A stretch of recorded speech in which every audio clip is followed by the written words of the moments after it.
Burning stocks में पहला नाम जो आज फोकस में है वो आज से नहीं बल्कि पिछले 4 दिन से फोकस में है। मैं बात कर रहा हूँ एचडीएफसी बैंक की। एचडीएफसी बैंक पिछले 4 दिन से लगातार गिर रहा है और 4 दिन में स्टॉक में 10% की गिरावट होगी।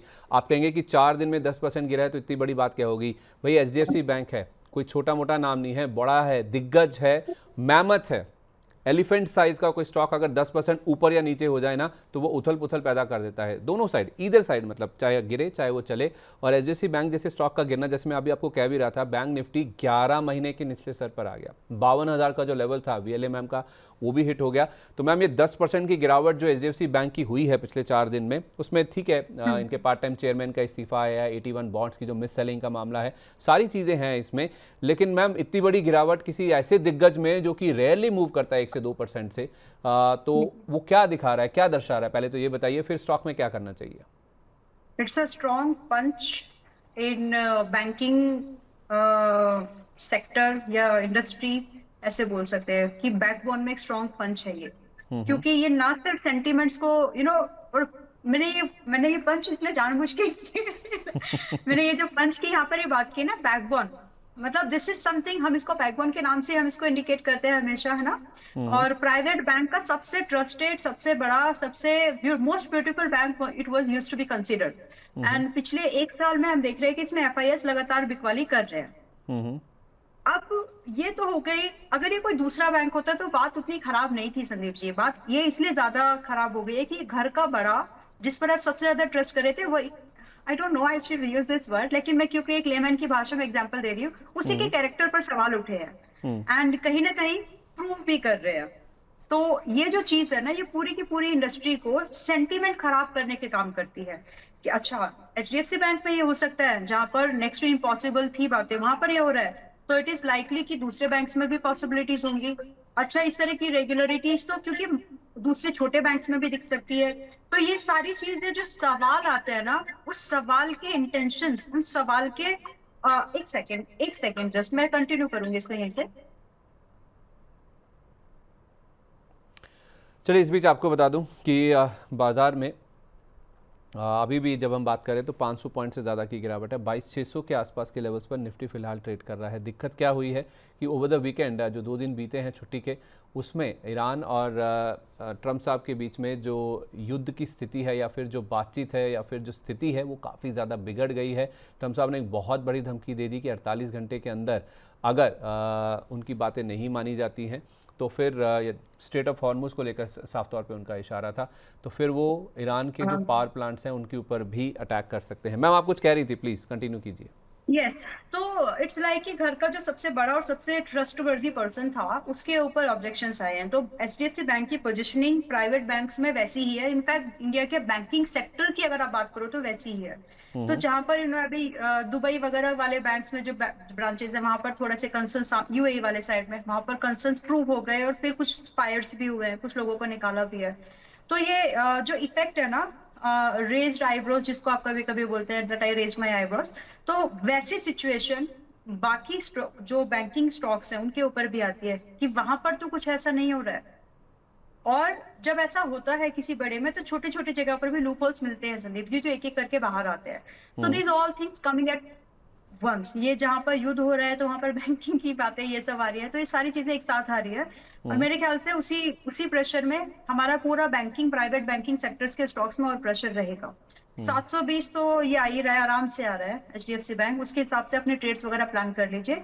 But as I said before, it's a very strong punch in banking, in अगर आप देखें तो, क्योंकि सेंटिमेंट्स खराब करता है ये। और बैंक मतलब ट्रस्ट होता है, बैंकिंग का मतलब ही ट्रस्ट है। अगर आप किसी भी बैंकिंग इंडस्ट्री की बात करें तो लोग भरोसे से आपके पास ये पैसा रखते हैं अपना, बड़ी बड़ी कंपनी से लेकर के एक छोटा इंसान भी, कि आप ठीक से काम करेंगे, कि आप रेगुलराइज होकर के काम करेंगे। आपके पास में कुछ इस तरह का क्या बोलते हैं उसको, स्कैम्स वगैरह सामने नहीं आएंगे। और जब ऐसे आते हैं तो सेंटिमेंट्स खराब होते हैं। अभी रिसेंट एग्जांपल, मैं छोटे छोटे बैंक्स में भी वैसा हो सकता है, ये मैं क्यों बोल पा रही हूँ, पीएनबी वगैरह को तो नाम नहीं लेंगे अभी, लेकिन recent IDFC. We have seen in the IDFC, yes.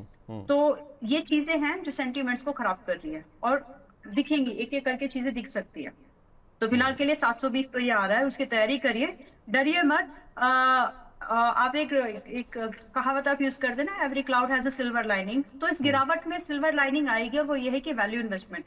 Past तो यही कहता है, पास्ट यही कहता है, और हिस्ट्री हमेशा रिपीट भी होती है। ठीक है, ओके। तो HDFC बैंक 820 रुपये 720 रुपये तक आ रहा है, ये आप मान के चलिए। अभी 750 के आसपास ट्रेड कर रहा है। HDFC बैंक के बाद अगला नाम है L&T का। L&T को लेकर सवाल भी आया था, मैं वो सवाल भी लेता हूँ। इंट्राडे में मैम, ये मैंने जब लास्ट देखा था 3288.10 तक का जो लो है ना, वो स्टॉक ने टच किया था, और हाँ वही लेवल है। अभी 3334 के आसपास ये ट्रेड कर रहा है, और एक महीने में देखें तो 25% से ज़्यादा की गिरावट हो चुकी है। कई बार हम मेंशन कर चुके हैं, शायद अब आपको सबको पता चल ही गया होगा। बड़ा हिस्सा इनका खाड़ी देशों से आता है ऑर्डर बुक का, 37% के आसपास। और पहली बार हुआ है जब ये जंग जब से शुरू हुई ना मैम, इन्होंने कोई बयान जारी किया है या फिर कोई इंटरव्यू दिया है किसी बिजनेस न्यूज़ चैनल को, तो 95% प्रोजेक्ट्स को लेकर इन्होंने कहा है कि वो सेफ हैं और नॉर्मल रूप से कामकाज कर रहे हैं, सामान्य रूप से सारे कामकाज चल रहे हैं। दिक्कतें हैं तो वो लॉजिस्टिक्स और सप्लाई चेन से जुड़ी हुई हैं, कोई चैलेंजेस हैं अगर, और उनको भी रिजॉल्व करने की बैंक की ओर से, कंपनी की ओर से कोशिश की जा रही है। तो लार्सन एंड टूब्रो मैम, बहुत अच्छी गिरावट स्टॉक में हो चुकी है। 4440 का इसका ऑल टाइम हाई था, तो वहाँ से आप देखेंगे अगर 3300 का लेवल आ गया, दैट मीन्स ये 25% करेक्ट हो चुका है अपने ऑल टाइम हाई से। अच्छा मौका बन रहा है मैम इन लेवल्स पर, या फिर जो मैनेजमेंट की कमेंट्री है वो कोई राहत का काम नहीं करेगी? व्हाट आई बिलीव इस कथनी से ज्यादा करनी पे मेरे को, कथन और कर्म, इन दोनों के बीच का जो डिफरेंस है, ट्राई टू कैच दैट। और फिलहाल के लिए इन्होंने बोला है, क्योंकि ऑलरेडी स्टॉक काफी गिर चुका है, and yes it's a good thing. और वैसे भी जब ये चीजें वापस से ठीक होंगी तो L&T comes out a very prominent, क्या बोलते हैं उसको, दावेदार, एक दावेदार के तौर पर आता है, जहां पर ग्लोबली जो भी रिपेयर, न्यू बड़े लेवल के जो मैकेनिकल वर्क, इंजीनियरिंग वर्क का नाम शुमार होता है, अगर इसको प्रोजेक्ट मिलने की वाली बात होती है तो L&T उसमें रहता है।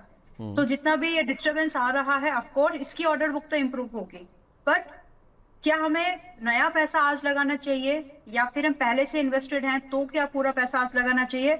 आई rather to avoid this question. मैं इसको इस तरह से जवाब देना चाहूंगी कि ये अभी है आपके 3300 के पास में, थोड़ा सा और रुको पहले, तो ये 3100 तो आ ही रहा है। तो 3100 के आसपास तो आप फ्रेश अगर आपको बाय करना है, या 20% एडिशन करना है, मोस्ट लाइकली, बाकी अपने फाइनेंशियल एडवाइजर से पूछिएगा। मेरे हिसाब से या तो फ्रेश बाय के लिए 25 इज फाइन, जिसमें अप टू 50% बाय कर सकते हैं। पुराने लोगों का रिस्क ज्यादा बढ़ जाएगा, इसलिए अप टू 20% से 25% से आप एडिशन कर सकते हैं। बाकी वेट एंड वॉच करो कि क्या, मैं I am not sure about this one, लेकिन कि क्या ये 2800 पर आ रहा है, और अगर ये 2800 पर आए तो फिर छोड़ना नहीं। So this is how you can plan your trades or investment, actually not trades, in L&T as of now. बाकी थोड़ा सा और करेक्शन बाकी जरूर है, इतना मैं जरूर बोल सकती हूँ। 3100 तो लग रहा है कि आ जाएगा, जल्दी आ जाएगा। 3100 आ जाएगा, उसका आप इंतज़ार कीजिए। जेपी पावर में क्या करें मैम? अब वेदांता ने NCLT का जो फैसला आया था पिछले हफ्ते, उसको एनक्लैट में चुनौती दे दी है। पिछले हफ्ते NCLT ने JP एसोसिएट्स के लिए जो बोली थी इनकी, उसको खारिज कर दिया था, यानी कि वेदांता की बोली को खारिज कर दिया था। और वेदांता ने अपनी जो बोली है उसको सबसे बड़ा, सबसे ऊंची बताकर ये बोला है कि एक कमर्शियल साजिश है जो कि इनके खिलाफ की गई है, इसका आरोप इन्होंने लगाया है। और लेंडर्स ने क्या किया था कि अदानी का जो प्लान है वो सबसे तेज़ भुगतान वाला है, जिस वजह से उसको प्राथमिकता दी थी, लेकिन वेदांता कुछ और ही बता रहे हैं। तो उस लिहाज से मैम JP पावर एक स्टॉक है जो कि गिर रहा है। आज आप देखिए तो 15 रुपये का लेवल भी इसने तोड़ दिया, क्योंकि JP पावर में JP एसोसिएट्स के पास 24% हिस्सा है। तो अगर अदानी के पास अगर JP एसोसिएट्स की कमान जाती तो फिर ये वाइडली एंटिसिपेटेड था कि वो 24% पे नहीं रुकेंगे, या तो ओपन ऑफर आएगा या फिर वो मेजॉरिटी हिस्सा तो कम से कम कर ही लेंगे। उस वजह से ये स्टॉक चल रहा था। जैसे ये बातचीत आती है ना, वेदांता की तरफ पलड़ा शिफ्ट होता है, या फिर अदानी ग्रुप के पास इसकी कमान नहीं जाएगी JP पावर की, वैसे ये स्टॉक गिरने लगता है, और सिचुएशन उल्टी होती है तो ये स्टॉक फिर दौड़ने भी लगता है। मेरा सवाल आपसे ये है कि ये जितना गिर रहा है, क्या उतना मौका है इसमें खरीदारी करने का? और गिरेगा, लेकिन इससे पहले मैं उस दो चीजों के जवाब यहाँ पर जरूर दूंगी। उन इम्पल्सिव बायर्स को ये एग्जाम्पल से सीखना चाहिए। अगर आपने 16 रुपए पर भी खरीद लिया, 17 पर भी खरीद लिया, so this would happen to you next time. So please don't do such mistakes. दूसरी बात, जो आपने सवाल आपका जो पूछा है आपने कि क्या हम इसको दोबारा खरीदने की कोशिश करें, हाँ एक अटेम्प्ट बनता है, क्योंकि इसमें वोलेटिलिटी को फायदा उठाया जा सकता है। और वो उसके चलते आप इसमें चाहे तो 14 रुपीज के आसपास चाहे तो बाय कर सकते हैं with stop loss, strict stop loss. ये पहले से अलग है ये भाव, इस चीज को समझ ले। और स्ट्रिक्ट स्टॉप लॉस जो यहाँ पर रखना है आपको 13 रुपए, 1 रुपए का लॉस रखेगा, और पॉसिबली 16 रुपए से लेकर के 18 रुपए, 22 रुपए के टारगेट। नाउ मिस्टर अग्रवाल का एक बात मुझे याद आ गई है, follow the rules of land, land of rules of land को फॉलो करना है। पता नहीं उन्होंने क्यों डाला है, अपने यहाँ के रूल्स वैसे ही है, जिसने हायर बिड कर दिया, तो उसको मतलब क्या नहीं नहीं ऑब्जेक्शन नहीं, उनका ये कहना है कि ऊंची बोली तो हमारी थी, इन्होंने जो प्लान दिया था पैसा बट सबसे ज़्यादा पेमेंट ये दे रहे हैं, हालांकि वो स्प्लिट है या फिर थोड़े थोड़े समय के बीच में ऐसे फैला हुआ है, तो उस चीज़ को तवज्जो ना देकर, चूंकि जल्दी पैसा आएगा अदानी ग्रुप की ओर से, यही उन्होंने अपने आरोप में कहा भी है कि उनका तेज़ भुगतान है, लेंडर्स ने उसको प्राथमिकता दे दी, लेकिन हमारी सबसे ऊंची बोली थी, तो उसको क्यों नहीं प्राथमिकता या फिर तवज्जो दी गई? प्रायोरिटी देनी चाहिए, रूल्स ऑफ लैंड। ये लेंडर्स के हाथ में है, लेंडर्स ने ये फैसला लिया है, खैर उनकी मर्जी है ये, लेकिन जेपी पावर में 16, 18, 22 तक के लेवल्स के लिए आप अप्रोच कीजिए, 14 रुपए के आसपास खरीदिए, 13 रुपए का स्टॉप लॉस लगाकर। हम बहुत सारे स्टॉक्स हैं जो कि अपने 52 वीक लोस पर पहुंच गए हैं, ये पूरा चार्ट आपको दिख जाएगा आज का। थोड़ी देर पहले मैंने ये लेवल्स जो थे ना, ये इंट्राडे लो थे या फिर 52 वीक लो थे। GSPL है, इसमें पेट्रोनेट LNG है, Aditya Birla retail, DB realty, IDBI bank, IRCON, Macrotech developers, ये लंबी लिस्ट है आपके सामने जिन्होंने आज अपने 52 वीक लो टच किए हैं। इनमें से कोई ऐसा नाम, IDBI बैंक भी है इसमें, केस इन पॉइंट, जिसको हम आई थिंक 78 या फिर 80 के आसपास से देख रहे हैं। 80 भी वो लेवल जो एक नीजक रिएक्शन हमने पिछले सोमवार को देखा था, जब वो बोलियां आई थी रिजर्व प्राइस के नीचे, उस समय बात हो रही थी कि ये 70 भी 75 भी तोड़ देगा, 70 भी तोड़ देगा, अब तो 66 के आसपास आ गया। मैम ये क्या करें इन सारे स्टॉक्स में? इस पूरे लिस्ट में, इस पूरे बंच में एक ही स्टॉक मुझे ठीक, एक्चुअली दो लग रहे हैं, एक बार देख लीजिए, एंड वो उनका भी कॉल आया था। सो पेट्रोनेट एक तो ठीक लग रहा है, पेट्रोनेट अभी 238 के पास में है, थोड़ा सा ज्यादा मत खरीदना, थोड़ा खरीदना, क्योंकि थोड़ा सा और गिरेगा ये, लगभग 210 या 15, ये लेकिन एक्सटेंडेड है, इससे ज्यादा मुझे नहीं लग रहा है। फिर उसके बाद अभी 238 पर है, तो आप लगभग ऐसे समझे कि 30% का रिस्क एक्सपोजर उतना लिया जा सकता है। बाकी को 210 का वेट करो, 210-15 का आया तो डालिए, नहीं तो छोड़ दीजिए उतना ही। फिर उसके बाद देखने आए कि प्रॉफिट पिरामिडिंग का मौका मिला तो करेंगे, क्योंकि स्टॉक में वैसे ही बहुत अच्छी वोलेटिलिटी रहती है, तो ये पैसा बना देता है इन एनीवेज। तो फिलहाल के लिए Petronet is something that you can buy with a kind of 30% exposure, what you have decided for one stock, जो भी आपका एक स्टॉक के लिए एक्सपोजर आप जनरली रखते हो, तो इसको देख सकते हैं। और 215 के आसपास इसको दोबारा रिमेनिंग कैपेसिटी से देख सकते हैं। स्टॉप लॉस उस केस में 180 होगा, टारगेट होंगे थोड़े अच्छे बड़े, मतलब आप समझ के चले कि इसको 300 से पहले फिर बेचना नहीं है, it's kind of that kind of idea. दूसरा है GSPL। GSPL अगर आप देखेंगे, दोनों स्टॉक कहीं ना कहीं या तो LNG या गैस से जुड़े हुए हैं आपके, तो GSPL को भी अगर आप देखें तो 237 पर है। तो ये जो पूरा ओवरऑल जो फोर्स मेजर्स वगैरह आए हैं, of course price, in companies के मार्जिन, इनकी सेल्स ऑर्डर्स पर फर्क पड़ेगा, और इसका डिसएडवांटेज ये होगा कि स्टॉक गिरेंगे। तो आप ये मान के चले कि GSPL को आप एक्यूमुलेट कर सकते हैं अभी थोड़े समय के लिए 215 या 210 की रेंज में, अभी 237 पर है, 2-4 दिन में ये भाव आ जाएगा, वहां पर आप इसको बाइंग कंसीडर कर सकते हैं। बाकी सारे स्टॉक्स अभी वीक है, हो सके तो पोजीशन हल्की कर दो वहां से। ये दोनों स्टॉक्स डिस्काउंट में बाय करने की कोशिश करेंगे। ठीक है, तो आप करेंगे पेट्रोनेट अभी लीजिए और 215 पे भी लीजिए, और GSPL में तो 215 का वेट कीजिए, अभी मत लीजिए। हाँ जी, हाँ जी। तो उस केस में क्या स्टॉप लॉस टारगेट होंगे GSPL के? GSPL में आपको थोड़ा डीप स्टॉप लॉस रखिएगा, एवरेज करने की जरूरत नहीं पड़ेगी, करना भी नहीं है।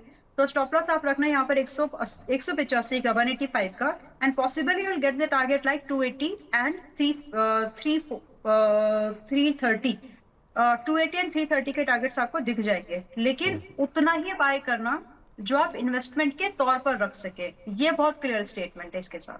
ठीक है, अब जितना आप होल्ड कर सकें, लंबा रख सकें, उतनी ही आप कैपेसिटी या फिर उतनी ही पोजीशन इन स्टॉक्स में खड़ी कीजिए। GSPL में तो वेट कर लीजिए गुजरात स्टेट पेट्रोनेट में कि 15 आ जाए, फिर आपका 280 330 का टारगेट होगा, 185 रुपये का स्टॉप लॉस। और पेट्रोनेट एलएनजी की जहाँ तक बात है, थोड़ा अभी लीजिए 238.80 पर, और थोड़ा आप नीचे में 215 तक की भी गुंजाइश रखिए। उस केस में फिर टारगेट आपके 300 के होंगे, स्टॉप लॉस थोड़ा सा डीप होगा 180 रुपये के आसपास का। एक आखिरी स्टॉक है मैम वेदांता का। अच्छा, डिफेंस स्टॉक्स भी इनकी बात। वेदांता पे मैम आपकी राय दीजिए, इसमें क्या करना है? सुप्रीम कोर्ट ने वैसे सब सोच रहे होंगे कि इन्होंने बोली इनके नाम पे नहीं आई, इन्होंने एनक्लेट में वो कर दिया, जिस वजह से मैं भी सोच रहा था सुबह कि शायद ये स्टॉक गिरा है। लेकिन इसमें मैम खबर एक और भी है कि सुप्रीम कोर्ट ने इनको राहत देने से इनकार कर दिया है। राहत ये मांग रहे थे कि हाई स्पीड डीजल जो होता है उसके रियायती रेटों की इन्होंने मांग की थी, जिसको सुप्रीम कोर्ट ने डिनाई कर दिया है। उन्होंने कहा है कि माइनिंग के अलावा देयर आर अदर थिंग्स जहां पे मिस यूज़ हो सकता है, उस चीज़ को ध्यान में रखते हुए या उसको जहन में रखते हुए सुप्रीम कोर्ट ने इनको राहत नहीं दी है। आज देखिए मैम, ये स्टॉक तब गिर रहा है जब इनकी इंटरिम डिविडेंड को लेकर भी बोर्ड बैठक होने वाली है। अच्छे खासे डिविडेंड्स ये देते हैं, अमूमन अच्छी डिविडेंड यील्ड भी ये अपने शेयर होल्डर्स को ऑफर करते हैं। उसके बावजूद भी आप देखिए स्टॉक में इतनी गिरावट दिख रही है, थोड़ी एस्टॉनिशिंग है मैम। वेदांता को लेकर आपका व्यू? ठीक है संदीप जी, और मुझे तो बहुत अच्छे से याद है, मतलब आई वाज लाइक कि इसको 700 पे भी निकाल देना चाहिए, क्योंकि इसमें प्रॉफिट बनाया है इसने। अगस्त 2025 से 400 पे चल रहा था, इसने भी काइंड ऑफ डबल किया है कम समय के अंदर में। तो यहाँ पर अभी भी वीकनेस कंटिन्यू होगी, और अगर आप लिटरली आप एक अच्छे इन्वेस्टर की तरह इन्वेस्टमेंट करना चाहते हैं, इन्वेस्टमेंट को देख रहे हैं, तो डिस्काउंट पे जब आ जाए तब डरना नहीं, क्योंकि जो बिजनेस में दम है। अभी आप देख रहे हैं कि सोना चांदी वगैरह वगैरह वगैरह, क्योंकि सभी गिर रहा है इसलिए मैंने इतना सारा वगैरह बोल दिया है। तो ये पूरा प्रेशर जो है मेटल स्टॉक्स पे दिखेगा, और उसके चलते इन स्टॉक्स में गिरावट कंटिन्यू हो रही है। लेकिन जैसे ही चीजें सुधरेंगी, सबसे पहले रिक्वायरमेंट आती है कोर सेक्टर्स में। कोर सेक्टर ये उन्हीं में से है, मेटल्स कोर सेक्टर में ही एक सेक्टर कहलाता है। तो फिलहाल के लिए अगर आप इसमें पोजीशन है और शॉर्ट टर्म व्यू है, शॉर्ट टर्म मतलब लेस देन 2 मंथ्स का व्यू है, तो ये एक एग्जिट पोजीशन आपके लिए होना ही चाहिए। बाकी आप अपने हिसाब से देख लीजिए। मेरी तरफ से क्लियर व्यू है कि यहाँ पे अगर आपका लेस देन 2 मंथ का व्यू है, you should exit your position, या फिर हल्के तो कर ही लीजिए, बिकॉज वेरी लाइकली 530 आ रहा है, वेरी लाइकली बोला है। Very likely 530। यार मैं क्वेश्चन रेज नहीं करूंगा इसके ऊपर, वेरी लाइकली आपने वैसे ही बोल दिया। बस डिफेंस स्टॉक्स पे आपकी राय दे दीजिए, जैसे आप कह भी रही थी, फिर मैंने भी वो खबर पढ़ ली आज। जीआरएससी, बीडीएल, आप बीएमएल को देखिए 7% से ज़्यादा की गिरावट है। जब आप कह रही हैं कि यूएई बाकी देशों के साथ हमारी बातचीत चल रही है ब्रह्मोस या फिर आकाश मिसाइल को लेकर, इसमें बीएल को भी अगर हम शामिल कर लें, तो फिर मैम ये स्टॉक्स क्यों गिर रहे हैं? फिलीपींस को हम ऑलरेडी कर चुके हैं सप्लाई या फिर एक्सपोर्ट कर चुके हैं, उसके बाद हमारी अब यूएई या फिर बाकी देशों से बातचीत चल रही है, तो फिर डिफेंस स्टॉक्स तो फिर बड़ा मौका हुआ। डिफेंस स्टॉक में रैली हो गई, एक रैली उस समय पर भी हो गई जहां पर बहुत अच्छे बीटास ने, जहां पर बहुत अच्छा अल्फा या फिर प्रॉफिट जनरेट नहीं हो रहा था, वैल्यूएशन हाई थी, उस कंडीशन में भी ये स्टॉक थोड़े चल गए। अब ये जो इफेक्ट है ये वैल्यूएशन डिस्कम्फर्ट का है। यहाँ पर ओवरऑल बिकवाली हो रही है। जो होता है ना कि 2-3 बार आ गया ये वर्ड, आज बार बार मतलब बार बार आ रहा है कि एक ओवरऑल ब्लैंकेट इफेक्ट है, गेहूं के साथ जो खून पीसना, वो सारी चीजें हो रही है। People are trying to be lighter on their positions, और यही चीज है जो कि इन स्टॉक्स को, और उसके रीजन क्या है, एक तो जो अनसर्टेनिटी अराउंड द मार्केट है वो, दूसरा चीज वैल्यूएशन डिस्कम्फर्ट कहीं जहां पर भी था वहां पर ये चीज, जहां पर प्रॉफिट आया और फिर वैल्यूएशन डिस्कम्फर्ट आया, तो वहां पर ये प्रॉब्लम है। लेकिन बीइंग एन इन्वेस्टर आपको बहुत एक्टिवली इनको वॉच करना है, ताकि जैसे ही, क्योंकि ये जो न्यूज है ये न्यूज फ्लो तैयार हो रहा है, जैसे इनके डिप्स सिग्निफिकेंट हो जाएंगे, इन स्टॉक्स में रिकवरी बहुत फास्ट देखने के लिए मिल सकती है। स्टॉक स्पेसिफिक एक्शन होगा नो डाउट, तो आपको उसको ट्रैक अच्छे से करना है फिलहाल के लिए, क्योंकि पूरी मार्केट के सेंटिमेंट्स खराब है, जहां से भी प्रॉफिट मिल सकता है वहां से पोजीशन हल्के हो रहे हैं। तो बस वही एक चीज है जिसकी वजह से ये स्टॉक से भी गिर रहे हैं। बाकी प्रॉफिट के टाइम पार्ट पर या फिर वैल्यूएशन के पार्ट पर अब उतने महंगे नहीं रह गए, प्रॉफिट है। दूसरा एक और चीज, ऑर्डर बुक इनकी बहुत अच्छी है। तो हर किसी का एक समय आता है, और घर का ही माहौल खराब है, तो आप हंस नहीं सकते, वैसा सा है ये। तो फिलहाल सभी स्टॉक्स में इसलिए भी गिरावट है क्योंकि प्रॉफिट बनाया था इन्होंने, वो प्रॉफिट बुकिंग अभी एक्सपीरियंस करेंगे, ताकि नए एंट्रेंट नई जगह पर बाइंग मिल सके। सिंपल व्यू इतना ही है इन पर।